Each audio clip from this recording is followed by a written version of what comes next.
Wanted to pop on here and talk about whatever it takes. Sorry.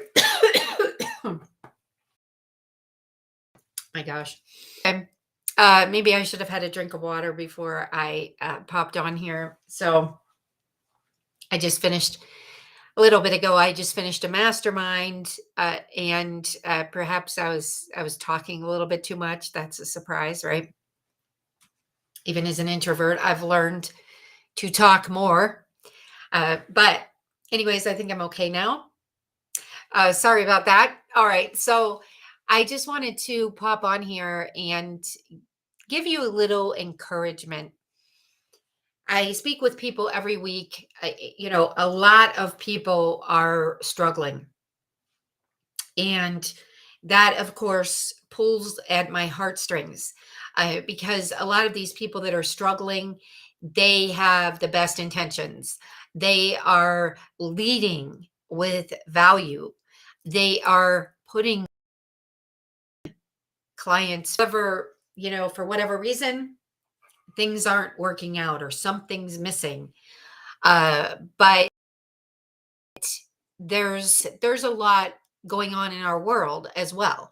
So depending on how you have your day set up is going to indicate how successful you are, but also how you're going to be able to build resilience so you can keep the not so great stuff out of your mind, out of your perimeter, so that you can focus on really what you need to be focusing on. And business development role or sales role, you need to focus on the revenue, right? And pretty much all of us need to focus on the revenue producing activities. But just to keep it simple, it's super important that we do build up our resilience, kind of like a barrier so that we're not ignoring what's going on around us or in the world, but we are minimizing the distractions. Okay. So, one of the philosophies that I live by is doing whatever it takes. And of course, on Wednesdays, however, it's not really just on Wednesdays, right? We should be doing whatever it takes every day, related to our life and our business.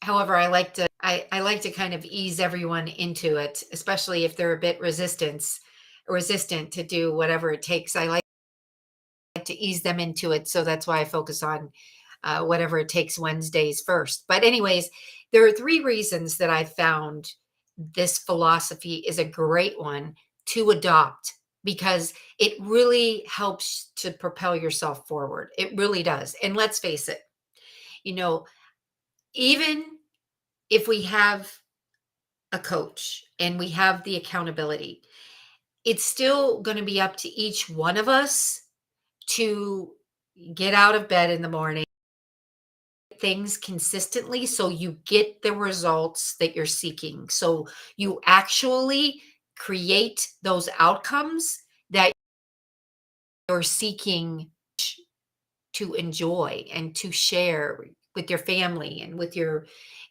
colleagues and with your team.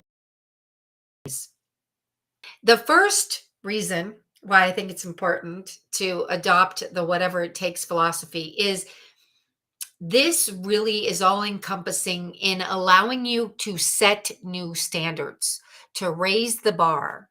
Okay. So if you commit to this philosophy of whatever it takes, you will raise the bar in your life, in your business. That's a given because so many people don't do it.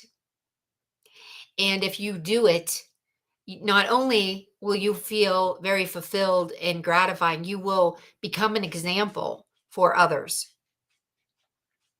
So, the first reason why I recommend that you adopt the whatever it takes philosophy is because it does allow you to set new standards. The second reason that I recommend you adopt this philosophy is because doing the little bit of extra, sometimes it's a little and sometimes it's a lot, okay? But if you commit to doing whatever it takes and there is a little more effort or sometimes maybe a lot more effort that you need to put into it, you will differentiate yourself from the sea of sameness, right? Because there is a lot of sameness out there. And whether or not you're in a business development role, like I said, or perhaps you're on a sales team, the most important thing is that you're differentiating your skill sets from others. You're still working together as a team. You still have the same goals, but you still have to have your own unique positioning. Our world, we call it a market dominating position. You may call it a unique selling proposition, but every one of us does things that no one else can do and present things that no one else can do in that way, right? Because we are all unique. There is only one of you. So if you want to stand out and not, be in the masses with the sea of sameness, then adopt this philosophy. And the third reason, which is also, like I said, just super important, all three of these reasons work together. But I truly believe that this philosophy allows you to unlock your full potential and unlock your full potential consistently. Okay. Because it's always going to be, have it on your, have it on your screensaver, write notes to yourself, banner, whatever it takes. And if you adopt that philosophy, you will be able to unlock your full potential. Super cool is because we are committed to that, then we actually achieve most of us would have thought wasn't possible.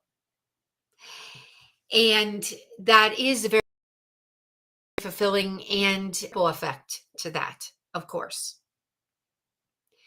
In my life, I can say I would have never thought that I could run and operate businesses as an entrepreneur. When I was with AT&T, I really took on that identity and I was really ingrained in the corporate culture. I am so very grateful for the 15 years that I spent at AT&T and all of my sales skills and my personal development really got a boost and what became so impactful and valuable because I spent the time at AT&T. Okay, said that my identity was tied to that. So then when I was let go from AT&T, it was, just a matter of time. I knew my number was up. I knew I wasn't going to be there. I knew I wasn't going to finish my career there. So about 3 years before the 15-year mark, I was seeing my, direct reports. I mean, the people that I reported to, I was seeing them go. They were doing a lot of early retirement. So everyone that was qualified was retirement. I was too young to do the early retirement. And so I knew, and because of the division that I was in with sales, I knew that I was, my number was going to be up. But when my number did get up and when I did get let go from AT&T, it was devastating to me because again, I had that, my thing, if if someone would have told me that I was going to be or versus a corporate, I would not have believed them. But the reason why it's possible is because I have worked on myself, and mainly because I've adopted this philosophy. And I use this philosophy in my life and my business. And one of the hacks that I'll share with you today, before we wrap up here, is if you can have a personal goal and a business goal. Well, you should have three of each, okay? But if you can at least come up with one personal goal and one business goal that you would like to achieve by the end of this year, chances are you will exceed the deadline and they will work in unison together. I first discovered this when I was working with AT&T, and I had of course we always had a lot of sales campaigns going on. So I had a big sales campaign push that I was involved in and responsible for quota. So I decided that I was also going to run a race, and it was going to be my first 10K race. I had run a marathon before. Uh, I had done 5Ks, but I decided I was going to do a 10K. So my training was a little bit different. Now, a lot of the people around me, my friends mainly, and a lot of my work colleagues said, "Why on earth would you commit to running a 10K, training and running a 10K when you know that, we have this big sales push, we have to, make the quota?" Well, it was because I had that personal goal and the business goal that both of them worked together synergistically to help me exceed both of my goals. I placed with my 10K and I exceeded my quota. So this and I would just encourage you that if you're interested to try it, set a personal goal and set a business goal. Of course, set the time frame. Chances are you will meet and or exceed both of those goals before that timeline. It's just how you build the momentum. And in the financial world, when they talk about compound interest, the fact that every day you're doing whatever it takes. And that doesn't mean driving yourself in the ground either, because you have to have your time. You have to have self care. You have to have harmony. Okay. But if you're just willing to do a little bit extra, you will be able to meet and exceed those goals, and most likely earlier. One of the things that I find fascinating with our human behavior is we can continue to raise the bar as long as we're consistently doing the right actions to accomplish those goals. And you have to be consistent though. You need to wake up every day being willing to do whatever it takes. So I mentioned that hack as far as, if you're up for it, set yourself the personal goal, set yourself a business goal, and say, you're going to meet or exceed both of those by December 31st, 2023. Now, all this needs to be written down, and you need to keep this in front of you because it needs to be top of mind. But let's just say, for an easy example, okay, one of your personal goals is to lose 5 pounds. Okay. Well, what you could do if you have, and I'm going to put this out to exercise. Let's say you're doing cardio and you do a boxing class. All right. But again, you have this goal to lean out 5 pounds. I've been doing that recently as well. And that is your goal, 5 pounds. Uh, and not that it always has to be a losing weight goal. Okay. But I'm trying to keep it simple. So let's say you want to lose 5 pounds. You go do your boxing class. Then What can you do that's a little bit extra that's going to help also with your goals, but also build resilience? Because remember what I said at the beginning, in the world we live in, and we have lots of information overload going on, so we need to make sure that we build resilience, that we're able to protect ourselves from all the negativity going on. And this is not, the reason why I founded the Happy Executive is not to be a Pollyanna, to say everything is positive, everything is happy. That's not the reason.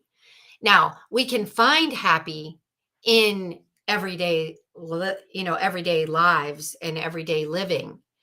And we're not ignoring the fact that there are some things that aren't so good and aren't so happy. But if we can keep the happiness and look for the happiness in everyday life, and then, that's just going to fulfill us more and propel us to keep going instead of staying stuck. So, I would encourage you that if you do have a personal health goal, personal workout goal, do a little bit extra. And it doesn't have to be a whole heck of a lot, but you'll see how your brain gets excited about this.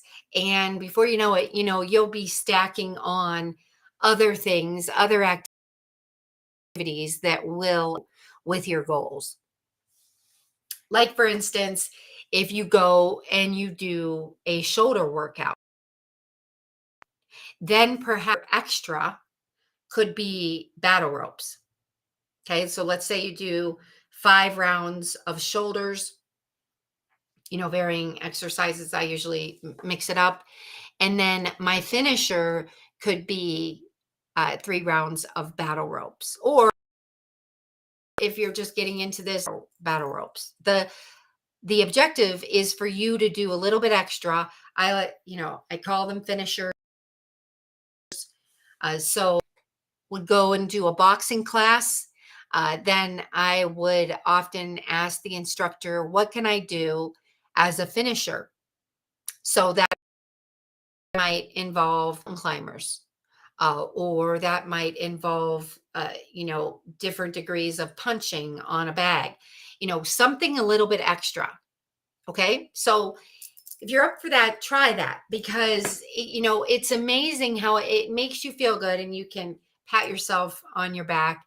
I have other ideas too, but I do this with my workouts, and it's not only fulfilling and gratifying and help me get to my workout goals, but it does build resilience with your mind, because then your mind is saying, well, look, if I did that, you know if I did 3 rounds of sprints, then certainly I think I can make 10 extra phone calls today for work, or I think I can send 15 extra DMs.